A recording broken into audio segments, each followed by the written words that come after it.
What's going on, everybody? Welcome back to the Excel tutorial series. Today, we will be looking at how to clean data in Excel.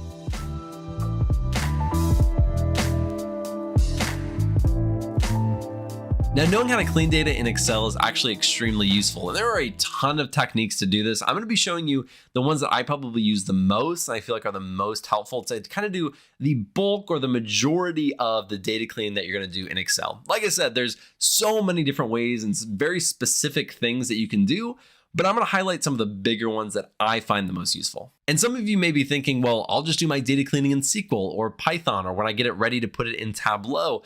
But honestly, a lot of the data cleaning, at least a lot of the big stuff, I tend to do in Excel if the data set is small enough to fit in Excel. And so I think it's actually really, really useful to know how to do this because you'll most likely be doing it more than you think. Now, before we jump into the tutorial, I want to give a shout out to the sponsor of this video, and it's a brand new sponsor. It is Unlocked by Z by HP. Unlocked is a movie that's actually broken up into 4 parts, and each of them have a unique data science challenge associated with it. Now, I'm going to read this next part because it's extremely interesting. Each challenge represents a different topic. So there's data visualization, text analysis, audio signal processing, and computer vision. And you can submit your answers and your work on their website for a chance to win one of 10 ZBook Studio laptops or a free trip to the Kaggle World Championships. So I'll leave a link in the description where you can go watch the movie and then do the challenges and then submit your answers for a chance to win. You should also go check out their hackathon where you can do these projects with other people just like you who are trying to figure out these answers and submit them to win as well. So go check that out. Thank you again to the sponsor of this video, Unlocked by Z by HP. Now, without further ado, let's jump onto my screen and get started with the tutorial. All right, so let's jump right into it. I have this US president's data set. I got the base data set from Kaggle. But I added some of my own data and then I messed some stuff up as well, just to kind of demonstrate some of these things that we're going to be looking at today. This is not a full project, so we're not actually going to be using this to create any visualizations or anything like that. So all this is just for demonstration purposes. But we will be doing a full project in about 2 or 3 videos in this Excel series where we're going to be doing from start to finish with a real data set. So if that's something that you're wanting, then we will absolutely be doing that. Now, something that you may be wondering is how do you actually identify what you need to clean in the data? What do you know to look for? Well, some of the obvious things are things like formatting and standardization. So things like, this James Monroe is in all caps. That happens all the time within real data. And so, you want to standardize that, or this all lowercase. You want to standardize that. You want that all to be the same. There's also things like right here, where we have this wig and this wig with a bunch of random stuff after it. This happens all the time where it's not completely standardized. And you may even notice, there are some spelling errors in here, and we'll kind of look through that in a little bit. And then, there are things like additional spaces where there shouldn't be spaces. There are things like currencies that you need to be aware of if you were importing this into, or going to be importing this into a SQL database. Things like currencies can be just a problem or be really unnecessary. It may actually cause more issues in the long run. So you may just want to, take that to the base value. And then dates are always an issue. Always, always, always. So always look at your dates. Make sure they're formatted correctly. Make sure they're all the same. These are the types of things that right when I glance at this data set, these are things that I'm looking for. One other thing that is actually the first thing that we're going to start out with is you want to make sure that your data is not duplicated. Because if your data has duplicate data in it and you don't want that, it's not supposed to be there. There are some specific use cases where duplicated data is okay. You want to get rid of that. And it's very easy to do in Excel. The first thing we're going to do, we're going to go to this data tab. We're going to go right over here and we're going to see if there's any duplicates in our data. So we're just going to go up to remove duplicates. It's going to automatically choose all of your columns to check against. So it's going to, from A all the way through I, it's going to see is the exact same data in all these rows. And if it is, it's going to get rid of it. And so we're going to click OK. And it did find one duplicate. And I'll show you that one real quick because, it was right here. So Barack Obama was here twice, and then I'm going to hit I hit Control Z to go back. I'm going to hit Control Y to go forward, and it removed that row completely. Now, in this example, you may be able to spot that with your eye, but in a real data set where you have 10,000, 100,000 rows, there's absolutely no way you're going to see that. or very, very unlikely that you are going to see that there's duplicated data in there. So just running a quick dedupe or removing of duplicates, that is really important to make sure that you have gotten rid of those things. So that's one of the first things that I do. We're going to go into a lot of these different columns, and I'm going to kind of show you different techniques or things that I do when I look at actual data. So I'm going to come right over here. I'm going to insert. And this is what I actually do. I usually create a separate column, especially when I'm working with this, because I don't want to change this one. I don't want to go in here and say equals upper, equals proper, etc. There's a lot of different ways that you can change names, or not a lot, but the main ones that you can change names, and all of them are completely okay. So for example, I'm going to hit equal upper, upper, and I'm going to go like this and close my parentheses. So I selected this cell, I close my parentheses, I hit enter. It is complete, and I'm going to hit in the bottom right, I'm going to double click this, and it's going to apply it to all of them. It is completely okay to have your data like this if you want it to be like that. If you want it to be all lower, you can do that. If you want it to be in proper case, you can do that. There are different uses for all of them, and honestly, as long as it's all the same, typically it's okay. But if for example, if you're selling this to like a third-party company or something like that, they may have what they want for their ingestion process when they take your file in. If you send a weekly file or a monthly file, they may want it exactly how they want it, and you can change that to what they want. But as long as it's standardized for you, it's all the same for you, that is a good thing. So now we have all of these in the proper case. That's typically what I do, or I use upper. Those are the ones I use the most. I don't usually use lower. And if you go in here and you type in lower, it changes it to all lower. I don't typically do that. And I'm going to say president dash fixed. And so now all of these names, all of these different uppercase and lowercase, these are all fixed. And it just makes it so much easier to read, and you don't have different uppercase and lowercase issues. It's all the same. So I'm going to keep that right there. If we move a little bit to the right, if you look at this prior, now this prior is a mess. It has stuff all over. And to be honest, this is not really something that I would probably be using like in a real data set. I would look at this column and I'd say this is pretty useless. If I had a very specific use case for this data in this column, I might try to parse it out and do something, but I don't. This is a completely useless column to me. So I'm actually going to skip this one. I'm going to go to this party one. And this party one to me looks pretty important because this is something that I know I can group by.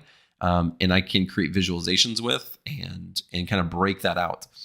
And if you look right here, we're going to add a filter. So now let's open up party and take a look. So if we look right here, we have Democratic dash Republican, Federalist, Nonpartisan, Republican, Republicans, Whig, and Whig with a date and some information in the back of it, and then some blanks.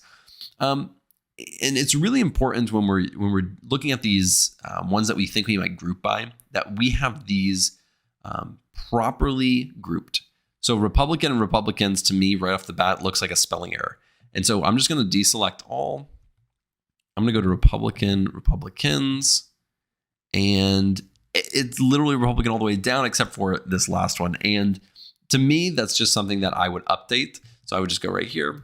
I do that. If I didn't do that, and then I try to create, let's say, a pivot table on here, I'll have its own group of Republicans, and it wouldn't be added to Republican. And maybe that's on purpose, but let's just presume that we know this data extremely well, and that's not supposed to be like that, right? Again, that just comes back to knowing your data really well, understanding what it should look like. And we know that it should not be like that. So we're going to fix that. The next thing that we're going to fix, and as you can see, it got rid of it. Next thing we're going to fix is this Whig. That's just like an error. That's some issue on the data side. And we're just going to fix that by updating it. And that's it. I would always be keeping a copy of this with the raw data somewhere else, because this is presumably like a working document. This is not a you aren't saving over your original file. Let's just say that. And then let's take a look at these blanks real quick. Okay. So there are these rows right here that have nothing. I think we're okay. But if we see anything different, 47, 48. Okay. So yeah, it's just these ones right here that have no data in it anyways. It's just seeing it in the filter. So not an issue at all. So, okay, we're looking good. We've gone all the way over. We fixed this president. We skipped this one. We cleaned up this party, and I kept this one in here because I'm not exactly sure if that's a Democratic or Republican. So I'm going to keep it its own thing. I'm not a huge history buff in that aspect. The next one right here is really easy. This is something that happens all the time, especially on most often it happens on numerical data. So like, there'll be a number of 1001, and then there'll be a space after it for absolutely no reason. And it happens all the time. It does happen like this as well, where you'll see this. And all you got to do is do trim and select the cell. We're going to close that parenthesis, and we're going to apply that all the way down. What is so fantastic about the trim is that it's really intuitive and it knows basically everything it needs to do. For example, it gets rid of the spaces before, it gets rid of extra spaces in the middle, and it'll get rid of extra spaces at the end, which you wouldn't be able to see, but they are there, and they absolutely can cause issues. If you have spaces at the end that you cannot see, let's take this one for example. Like if I had spaces at the end, that can cause issues when you insert or put that into a database. That happens a lot with numbers. When you're putting that into SQL, that can cause issues. And so it is important to actually do that trim. And you can do that on all of your columns or just ones that you're having issues with. But once you import that data into SQL, you will know if there's an issue or not when you actually try to start using it. So we're going to say vice, and we're going to say fixed. Oops, there we go. This next one is one that you'll run into a lot. When you're working with numerical data, you will encounter so many different issues. One that I run into a lot is I've worked with a lot of cost data or pricing data. And when it's in an Excel, it sometimes comes in with these currencies, like a $, a pound sign, things like that. And when you put that into SQL, it just is a nuisance, right? You're not going to be able to run, it's going to go in as a text, or it's going to be like a string, right? Because it has that special character. And you don't want that. You don't want to have to then go in and then change things around. You just want to be able to start, doing calculations on those numbers.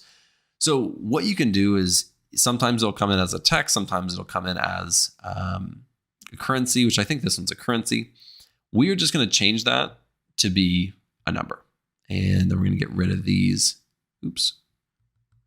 and get rid of those. That, it doesn't look as pretty, but that is much more useful than actually having the currency on there with the decimals. This actually is so much easier when you want to use it for almost anything, because you're able to add and do things properly in other systems. In Excel, I think it does understand it, but that can cause issues. So there is how you do that. The next thing that we're going to look at is these dates. And just notoriously, whenever I see a date field, I know there's going to be an issue with it. It's very rare that I get a date field that is perfect. It genuinely is a novelty when that happens. And most of the time it has to do with, let's say a date comes into Excel and it's in a text format, or a date comes into Excel and they're not the same. In this example, they are not the same. And we just want them to all be similar. They say date. If you look right here, it says date. It says date. It looks like it should be the same. But if we go like this, it all looks the same, right? There's no issues at all. If we were to try to use that, it may or may not be an issue, but we don't want to leave that to chance later on. If you're using this with Python or something like that, it can cause issues. Maybe not in SQL, because it may see the underlying, what's in the underlying cell, not just what we see. But some systems won't. And so you want to make sure that they're all the same. And so, what we were doing back here with, with the party, and we were looking at this filter and identifying the issues. I usually do that on date fields as well. And oftentimes, just for demonstration purposes, oftentimes I will get something like that. And then I'll come up here and I'll notice that there's this one random number. That happens all the time. And so, you want to make sure that you look at these things and just do at least a quick glance, if not kind of doing a deep dive into it. But all we're going to do is we're going to do both of these, and we're going to do a short date, and let's take a look and see if that fixed it. And so now they are all the same format, and that is fantastic. That is exactly what we want. We're going to go back through here. We're going to get rid of these. Again, this is a working document. Oops. I'm going to do Control Shift down. Oops. Let me go back up. Do Control Shift down and copy. And what I'm going to do right now is I'm actually going to copy. Let me do it right here. I'll show you. Sometimes I do this. It just depends. I'm going to go right here. I'm going to hit right click and I'm going to paste as a value, which means it's not going to take the calculation or the formula that I just did. It's going to actually paste it as that value. So we just replaced it. Right here, you can see up here, it says equals trim of G2. This now that I copied and pasted it over as a value, it got rid of that calculation, and now it is actually a string. So we don't need this anymore. And I'll do the same thing over here as well. I'm going to Control Shift down, copy, and I just hit the right key, or the left key, sorry. Now I'm going to right click and I'm going to do paste as a value. And again, it has this proper, and now it doesn't have the proper, it's actually the value that was here. So that's really important to note. And we're going to get rid of that one. And so now what we have is already looking much better. Now, one of the last things I want to look at is deleting columns that we are not going to use. And this is why it's so important to keep a backup or the raw data not in this file. Because if you start saving over this file and this is your raw file, that can mess up a lot of things. And that happened to me before, and it's terrible. And then you have to request another file, or you have to go back and find it or something like that. And it's terrible. So this is our working document. So we can mess with this and do whatever we want for our purposes. Now, for us, I can already tell you that this prior is a bunch of nonsense, and we do not need it. We're not going to use it for anything.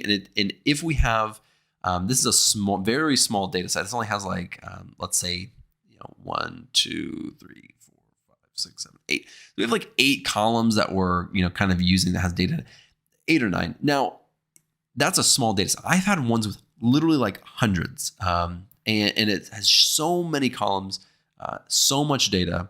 And sometimes it's good to just trim it back to the things you're going to use. This to me is absolutely useless. We're going to delete that. And then right over here, it's pretty redundant. It's just one number off. But if we scroll down just a little bit, it's basically just counts. You could even call it a unique identifier if you want. Sure, why not? But we don't need both. So we're going to get rid of this first one. And now we have more of the useful and relevant data rather than the stuff that we absolutely know that we are not going to use. These date updateds and date createds, we may never use them, but we might. So it doesn't hurt to keep it on hand. Those other ones are ones that we are almost certain we will never use. Again, keep a backup just in case you need it. You can always go back and get it. So, if you go back to what we started with and you look at what we have now, it is much cleaner. It's much more usable.